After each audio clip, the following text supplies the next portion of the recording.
Hi, I'm Jeremy, and today we're going to take a look at a game from Zoc, which is probably the most famous publisher of German children's game. And this is called Froschkönig, or Frog King, as the English rules that are included with the game call it. And this is a game that was published, I believe, in 2003, and it's for 2 to 4 players, and the box says ages 5 and up. I believe slightly younger children would be able to play it.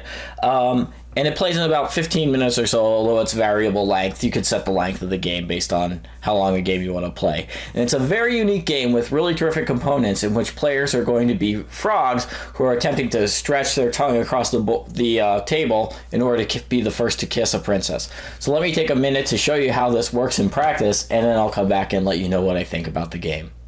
So in Frog King, each player is going to get one of these amazingly cute little frog pieces in their player color. And the objective is to be the first frog to be able to kiss the princess. So this token here represents the princess. And you're going to set this a certain distance away from the frogs based on how long you want the game to last. Typically you'll do it about twice this length, but just for the purposes of the video I've put it here. So each player will get a frog here, which will start at this end of the board. And then there's going to be this board here, which is going to basically do a measuring contest. So you can see here that there's this wooden piece here and this black line, and each player is going to get a bag full of, I believe there are 18 of these little wooden rods, and they're all slightly different lengths from each other.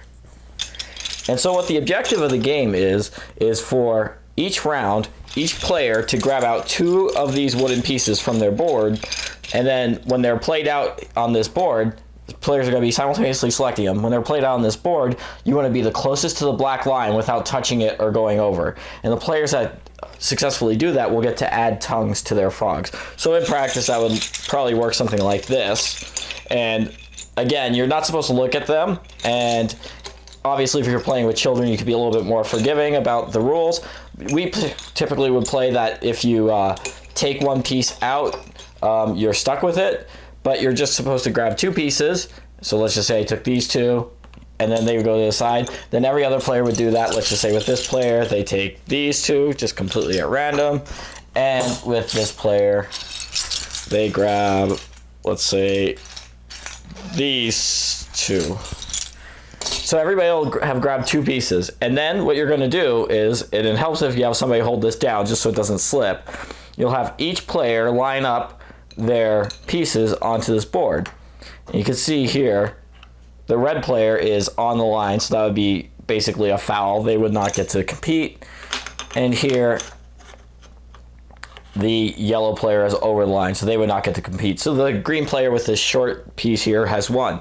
So the player who's won for a round, they get to take the longest piece that they've played and add it to their frog as a tongue. So again, the objective is to make this tongue reach the princess. The first player who does that is going to win. If there was a situation, let's just say this was slightly shorter, and the red player was in first place, they get to put their longest piece on their frog, and then the person who was in second place would get to place their second piece onto the frog. Then you'll just take all pieces that were used and leave them outside of the bag, and the person who's furthest behind, which would be the yellow player here, will typically be able to move this piece here anywhere up to this dotted line. So let's say they move it here. Now again, it'll just be a new round with players having fewer pieces in their bag. Each one will grab 2, and you'll measure again. And this will just keep going until one player achieves the goal and kisses the princess. So let's just see, we have this, this, and this.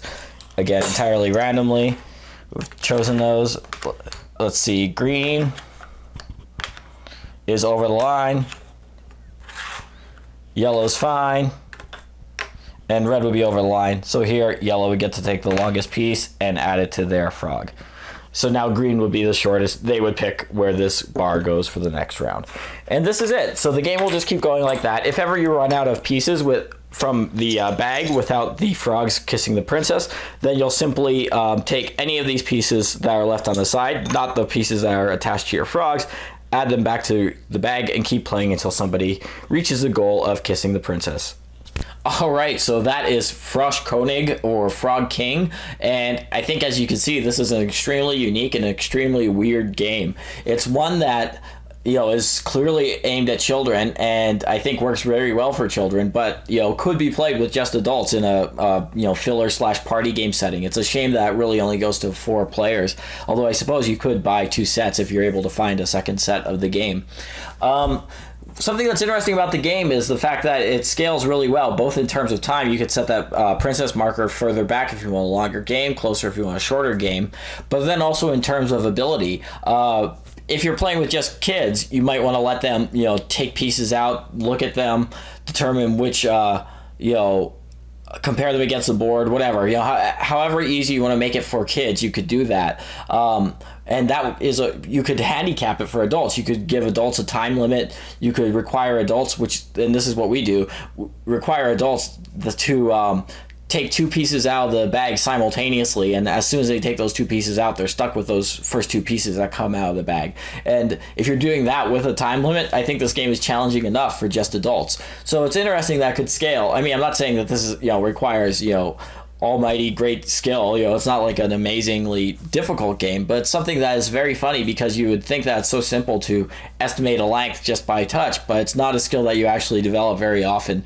So it'll take a few rounds at least to get the hang of it. And some people are consistently terrible at it, which is always funny when somebody has no ability whatsoever to measure or estimate distance like this. So in all, it's a game that lasts about 15 or 20 minutes. It's a game that gives you lots of laughs, and it's a game that has really unique components. I can't think of any game that I've played or seen that's quite like this one.